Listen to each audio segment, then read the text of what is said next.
നമസ്കാരം. ഇന്ന് ജനഭൂമിയിൽ നമുക്കൊരു പുതിയ അതിഥി എത്തിയിരിക്കുകയാണ്. BJP നേതാവും പൊതുകാര്യ പ്രസക്തനും മുൻ കൗൺസിലറുമൊക്കെയാണ് അദ്ദേഹം. ഒരു കാലത്ത് തിരുവനന്തപുരത്തിൻ്റെ എന്ന് എടുത്തു പറയാം BJPയുടെ ഏറ്റവും ശ്രദ്ധേയമായ ഒരു മുഖമായിരുന്നു ശ്രീ MS കുമാർ. കുമാരേട്ടാ, നമസ്കാരം. സ്വാഗതം ജനഭൂമിയിലേക്ക്. ഒരു വിവാദമായ ഒരു വാർത്ത ഇപ്പോൾ പുറത്തു വരുന്നുണ്ട്. അത് മറ്റൊന്നുമല്ല, നമ്മുടെ SNDP യോഗം ജനറൽ സെക്രട്ടറി ശ്രീ വെള്ളാപ്പള്ളി നടേശനെ ജനറൽ സെക്രട്ടറി സ്ഥാനത്തുനിന്ന് ഒഴിവാക്കിക്കൊണ്ട് ഹൈക്കോടതി ഒരു വിധി പറഞ്ഞിരിക്കുന്നു. അതിന് ചില കാരണങ്ങളുണ്ട്, സാങ്കേതികമാണ്. അത് SNDP യോഗം ജനറൽ സെക്രട്ടറി സ്ഥാനത്തേക്ക് നടന്ന തെരഞ്ഞെടുപ്പുമായി ബന്ധപ്പെട്ട വിഷയങ്ങളിലാണ്. അതുമാത്രമല്ല, അദ്ദേഹത്തിനോടൊപ്പം ഭരണസമിതിയിലേക്ക് തിരഞ്ഞെടുക്കപ്പെട്ടവരുടെ ആ വിജയവും കോടതി അസാധുവാക്കിയിട്ടുണ്ട്. ഇതിനെ ഒന്ന് പ്രാഥമികമായി വിലയിരുത്തുമ്പോൾ അങ്ങേക്ക് എന്താണ് ഈ വിധിയെക്കുറിച്ച് പറയാൻ കഴിയുന്നത്? ബഹുമാനപ്പെട്ട ഹൈക്കോടതി ആ വിധി വായിച്ചു തീർന്നിട്ടുണ്ടോ എന്ന് പോലും എനിക്ക് സംശയമാണ്. അതിന് മുമ്പ് അതിങ്ങനെ ചർച്ച ചെയ്തത് ഒരു വരി കോടതി വായിച്ചതാണ് ഇപ്പോൾ. അത് തന്നെ അനാവശ്യമാണ്. എന്താ എൻ്റെ വിശദാംശങ്ങൾ നമുക്ക് രണ്ടുപേർക്കും അറിയില്ല, സത്യത്തെ അറിയില്ല. പിന്നെ അപ്പം അതിനെക്കുറിച്ച് ചർച്ച ചെയ്തിട്ട് എന്താ കാര്യം? വരട്ടെ, വിശദമായി വിധി വരട്ടെ. അത് വേറെ ഏതെങ്കിലും തരത്തിൽ അതിനെ വ്യാഖ്യാനിക്കുന്നതിൻ്റെ ആവശ്യമില്ല. ഞാൻ മനസ്സിലാക്കുന്നത് ഒരു ട്രസ്റ്റ്, ആ ട്രസ്റ്റിൽ ഉണ്ടായിട്ടുള്ള ചില സാങ്കേതികമായ അംഗങ്ങൾ തമ്മിലുള്ള വിഷയമാണ്. അതെന്താണെന്ന് അവർ പക്ഷേ ഇപ്പോൾ കിട്ടുന്ന ലഭ്യമായ വിവരങ്ങൾ വെച്ചിട്ട് ഈ ഓഡിറ്റ് നടത്തി, അക്കൗണ്ട് ചെയ്ത് ഓഡിറ്റ് നടത്തി കൃത്യമായി വർഷാവർഷമുള്ള കണക്കുകൾ വ്യക്തമായി പൊതുയോഗത്തിൽ അവതരിപ്പിക്കണം. അതിനുശേഷമാണ് അടുത്ത തെരഞ്ഞെടുപ്പിലേക്ക് പോകേണ്ടത്. ആ നടപടിക്രമങ്ങൾ പൂർണ്ണമായി പാലിച്ചിട്ടില്ല എന്നാണ് പ്രാഥമികമായി ലഭിക്കുന്ന വിവരം. ഇതിനപ്പുറത്തേക്ക് ഈ SNDPക്ക് ഉള്ളിൽ ചില വിഷയങ്ങളൊക്കെ ഉണ്ട്. ഈ പറഞ്ഞതുപോലെ സ്ഥാനമാനങ്ങൾക്ക് വേണ്ടിയുള്ള പലരുടെയും പരിശ്രമം, ഈ ജനറൽ സെക്രട്ടറി ആകാനുള്ള ശ്രമം ഒക്കെ നമുക്കറിയാവുന്നതാണല്ലോ. പിന്നെ ഇതിനകത്ത് രാഷ്ട്രീയം കൂടി കലരുമ്പോഴാണ് ഇത് ഈ തരത്തിലൊരു വിവാദമായി മാറുന്നത്. ഇതിപ്പോൾ അങ്ങനെ രാഷ്ട്രീയമൊന്നും അതിനകത്ത് കൂടി കലർന്നിട്ടില്ലല്ലോ. അല്ലെങ്കിൽ പറയുന്ന പോലെയുള്ള വിവാദങ്ങളൊക്കെ ഉണ്ടോ ഇല്ല എന്നുള്ളതൊക്കെ ഇനി വരാനിരിക്കുന്ന ആളുകളിൽ അറിയേ ഉള്ളൂ. ഇപ്പോഴത്തെ ഇതിനെ സംബന്ധിച്ച് പ്രത്യേകിച്ചൊന്നും എനിക്ക് പറയാം. ഒന്നാമത് ആ വിധി പൂർണ്ണമായിട്ട് നമുക്കറിയില്ല. പിന്നെ അത് വെറും സാങ്കേതികമാണ്. അഥവാ ഓഡിറ്റ് പാസ്സാക്കിയില്ലെന്നോ അങ്ങനെയൊക്കെ പറയുന്ന അതൊക്കെ SNDP പരിഹരിക്കാൻ കഴിയുന്ന വിഷയങ്ങൾ പരിഹരിക്കുമായിരിക്കും. ഇനി സംഭവിക്കാൻ ഇപ്പോൾ ഇതിനെ ഭരണസമിതിയെ അസാധുവാക്കുന്നതിലൂടെ സംഭവിക്കാൻ സാധ്യതയുള്ള കാര്യം എന്താണ്? കോടതി റിസീവറെ നിയോഗിക്കുമോ? എങ്ങനെയായിരിക്കും? അറിയില്ല. കോടതി എന്ത് തീരുമാനിക്കും എന്നുള്ളത് നമ്മളിവിടെ ചർച്ച ചെയ്യുന്നതിൽ അർത്ഥമില്ലല്ലോ. പക്ഷേ വെള്ളാപ്പള്ളി നടേശൻ അറിയപ്പെടുന്ന ഒരു ഹിന്ദു നേതാവാണ്. ഹിന്ദു സംഘടനകളുമായി വളരെയധികം അടുത്ത ബന്ധം പുലർത്തുന്നയാളാണ്. മാത്രമല്ല, അദ്ദേഹം BDJS, അദ്ദേഹത്തിൻ്റെ കാർമ്മികത്വത്തിലാണ് BDJS എന്നൊരു രാഷ്ട്രീയ പാർട്ടി 2016 രൂപീകരിക്കുന്നത്. ഈ ഒരു സാഹചര്യത്തിൽ വെള്ളാപ്പള്ളി നടേശനെ ഈ ജനറൽ സെക്രട്ടറി സ്ഥാനത്തുനിന്ന് കോടതി മാറ്റി നിർത്തുമ്പോൾ അത് എങ്ങനെയായിരിക്കും ഈഴവ സമൂഹത്തിലും അതിനു പുറത്തും അതിൻ്റെ പ്രത്യാഘാതങ്ങൾ?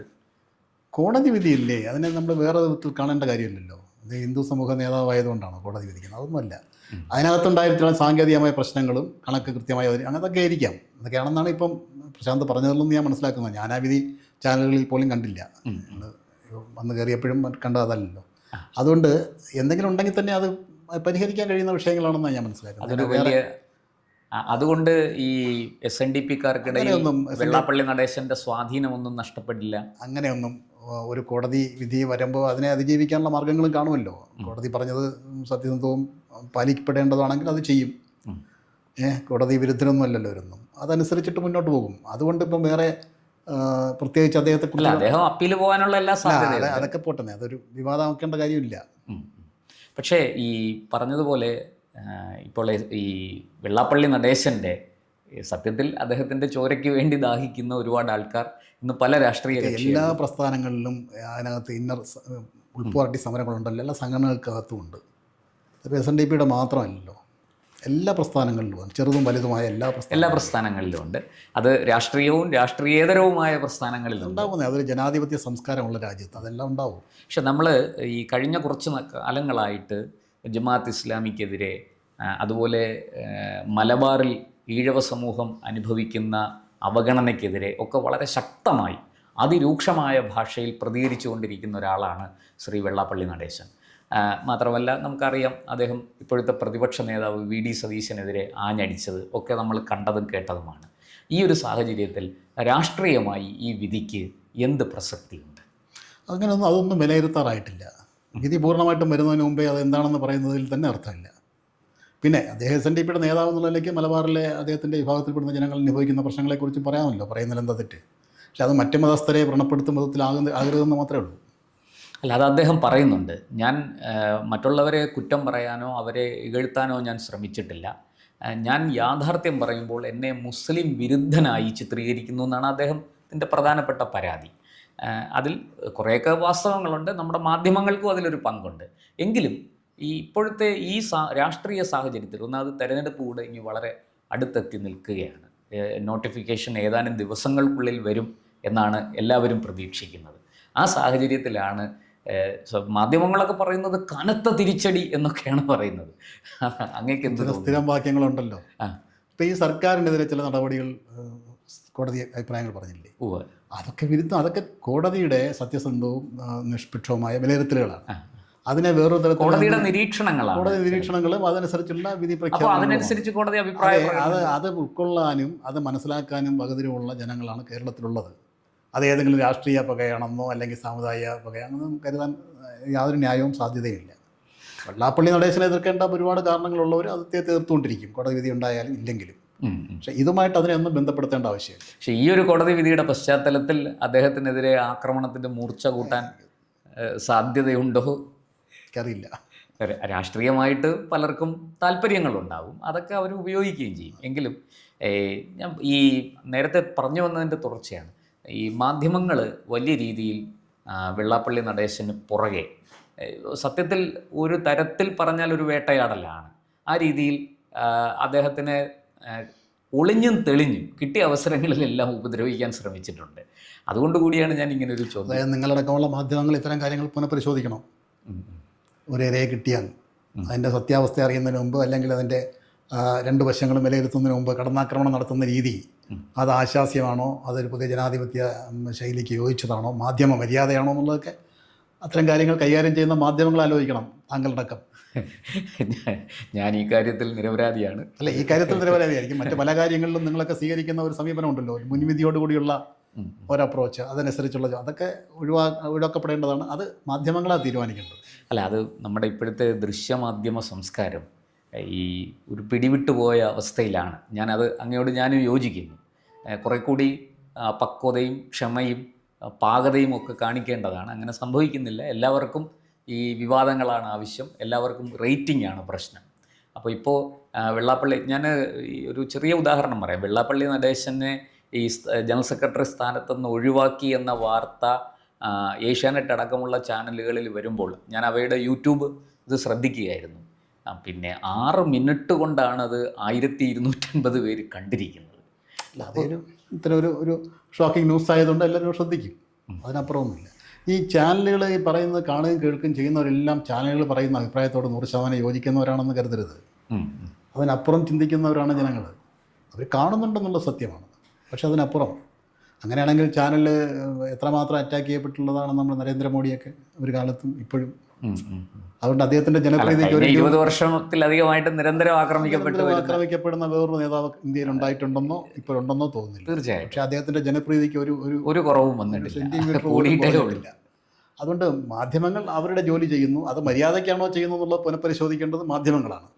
പക്ഷെ അതുകൊണ്ട് ആരുടെയെങ്കിലും പ്രതിച്ഛായ തകരുമെന്നോ ഉയരുമെന്നോ ഞാൻ കരുതുന്നില്ല. അങ്ങ് നമുക്ക് SNDPയുടെ ഇതിലേക്ക് തിരിച്ചു വരാം. ഇതിന് മുമ്പും SNDPക്ക് അങ്ങനെ ഇത്തരത്തിലുള്ള മുമ്പും ഇത്തരം സംഭവങ്ങൾ ഉണ്ടായിട്ടുണ്ട്, കോടതി ഇടപെടൽ ഉണ്ടായിട്ടുണ്ട്. അതായത് ഈ സാങ്കേതിക പ്രശ്നങ്ങളാണ് ഞാൻ കൃത്യമായിട്ട് ഓർക്കുന്നില്ല. വളരെ കാലം റിസീവർ ഭരണത്തിലായിട്ടുണ്ട്.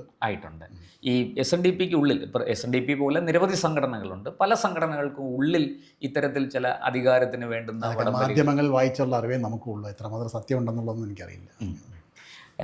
എന്തായാലും വെള്ളാപ്പള്ളി നടേശനെ സംബന്ധിച്ചിടത്തോളം അദ്ദേഹത്തിൻ്റെ ഇപ്പോൾ അദ്ദേഹത്തിന് എനിക്ക് തോന്നുന്നു നവതി ആഘോഷത്തിലെത്തി നിൽക്കുകയാണ്. ഇപ്പോഴും ഈ പറഞ്ഞതുപോലെ ഒരു തെരഞ്ഞെടുപ്പ് നടന്നാൽ എനിക്ക് തോന്നുന്നത് അദ്ദേഹം തന്നെ തിരിച്ചധികാരത്തിലേക്ക് വരും. അദ്ദേഹത്തിന് ഇനി മത്സരിക്കാതിരിക്കണം എന്നൊരവസ്ഥ ഉണ്ടെങ്കിൽ മാത്രമേ അദ്ദേഹത്തിന് ഈ സ്ഥാനത്തുനിന്ന് മാറേണ്ടി വരുള്ളൂ എന്നാണ് എനിക്ക് തോന്നുന്നത്. പക്ഷേ ഈ പറഞ്ഞതുപോലെ ഇത് എത്ര കാലം നീണ്ടു നിൽക്കും, അത് കോടതി വിധി കൂടുതൽ വിശദമായിട്ട് വന്നാൽ മാത്രമേ നമുക്ക് അറിയാൻ കഴിയുള്ളൂ. എങ്കിലും ഇന്നത്തെ പ്രത്യേക സാഹചര്യത്തിൽ ഞാൻ നേരത്തെ ചോദിച്ച ഒരു ചോദ്യത്തിൻ്റെ ഇതിലേക്ക് വരികയാണ്. ഈ രാഷ്ട്രീയമായി ഇതിന് എന്തെങ്കിലും പ്രത്യാഘാതം ഉണ്ടാക്കാൻ കഴിയുമോ? ഞാനങ്ങനെ കരുതുന്നില്ല. അദ്ദേഹം രാഷ്ട്രീയ നേതാവൊന്നുമല്ലല്ലോ. ആ നിലയിൽ അദ്ദേഹത്തെ ഒറ്റപ്പെടുത്തി ആക്രമിച്ചുകൊണ്ട് രാഷ്ട്രീയം എന്ത് നേട്ടമുള്ള ഉണ്ടാകാൻ പോകുന്നത്? സംഘടനയ്ക്കകത്തുള്ള കാര്യങ്ങൾ അവർ പരിഹരിക്കുന്നേ, അത് നമ്മളതിൽ ഇടപെട്ട്. അല്ല, ഈ തെക്കൻ ജില്ലകളിലാണ് SNDPക്ക് വലിയ സ്വാധീനമുള്ളത്. നമ്മുടെ തിരുവനന്തപുരം തൊട്ട് ആലപ്പുഴ, എറണാകുളം വരെയൊക്കെ നല്ല സ്വാധീനമുണ്ട്. മലബാറിലാണ് ഒരല്പം സ്വാധീനം കുറവ് SNDPക്ക്. അപ്പോൾ ഈ തെക്കൻ ജില്ലകളിലെ തെരഞ്ഞെടുപ്പുമായി ബന്ധപ്പെട്ട് പ്രത്യേകിച്ചും ഈഴവ സമൂഹത്തിൻ്റെ വോട്ട് വലിയ രീതിയിൽ LDFനും ഇപ്പോഴിത് BJPക്കും കിട്ടി തുടങ്ങിയിട്ടുണ്ട്. UDFന് അതിൻ്റെ അളവ് കുറഞ്ഞു വരികയാണ്. ഇത് പൊതുവെ രാഷ്ട്രീയം മനസ്സിലാക്കുന്ന ആർക്കും തിരിച്ചറിയാൻ കഴിയും. അപ്പോൾ ആ ഒരു സാഹചര്യത്തിലാണ് ഞാൻ ഈ ചോദ്യം ഉന്നയിച്ചത്. ഇതിന് ഈ വെള്ളാപ്പള്ളിയെ വേട്ടയാടുന്നു എന്നൊരു തോന്നൽ വന്നാൽ ഈഴവ സമൂഹത്തിൻ്റെ രാഷ്ട്രീയ നിലപാട് എങ്ങനെയായിരിക്കും? എനിക്കറിയില്ല. തീർച്ചയായിട്ടും നമുക്ക് മറ്റൊരു വിഷയവുമായിട്ട് വീണ്ടും വരാം. എന്തായാലും അങ്ങ് പറഞ്ഞതുപോലെ ഒരു താൽക്കാലിക പ്രതിഭാസമായിരിക്കാം ഈ വിധി. അതിൻ്റെ വിശദാംശങ്ങൾ വരട്ടെ, വന്നതിന് ശേഷം ഈ വിഷയത്തിൽ കൂടുതൽ ചർച്ചകൾ നടക്കട്ടെ. പറഞ്ഞതുപോലെ സാങ്കേതിക പ്രശ്നങ്ങളാണെങ്കിൽ അതൊക്കെ പരിഹരിച്ച് SNDPക്ക് മുന്നോട്ട് പോകാം. SNDPക്ക് മാത്രമല്ല, ശ്രീ വെള്ളാപ്പള്ളി നടേശനും മുന്നോട്ട് പോകാൻ സാധിക്കും. പറഞ്ഞതുപോലെ സാങ്കേതികമല്ലാത്ത എന്തെങ്കിലും പ്രശ്നം ഇതിനകത്തുണ്ടോ എന്ന് നമുക്കിപ്പോൾ അറിയില്ല. മനസ്സിലാക്കിയിടത്തോളം തെരഞ്ഞെടുപ്പിൻ്റെ നടപടിക്രമങ്ങളുമായി ബന്ധപ്പെട്ടുണ്ടായ വിഷയങ്ങളാണ്. അതിൽ ചില സുതാര്യത ഇല്ലാത്ത ചില ഘടകങ്ങളൊക്കെ കണ്ടെത്തി എന്നാണ് കോടതി വിധിയിൽ നിന്ന്, അതിൻ്റെ പ്രാഥമികമായി ലഭിച്ച വിവരങ്ങളിൽ നിന്ന് നമുക്ക് മനസ്സിലാകുന്നത്. ഏതായാലും വരട്ടെ, കൂടുതൽ വിശദാംശങ്ങൾ പുറത്തു വരുമ്പോൾ ഈ വിഷയം നമുക്ക് കൂടുതൽ വ്യക്തതയോടെ ചർച്ച ചെയ്യാം. നന്ദി. കൂടുതൽ വാർത്തകളും വിശേഷങ്ങളും നേരിട്ട് ലഭിക്കാൻ ജനങ്ങളിൽ നിന്ന് ജനങ്ങളിലേക്ക് ജനഭൂമി ന്യൂസ് സബ്സ്ക്രൈബ് ചെയ്യൂ. ബെൽ ബട്ടൺ അമർത്താനും മറക്കരുത്.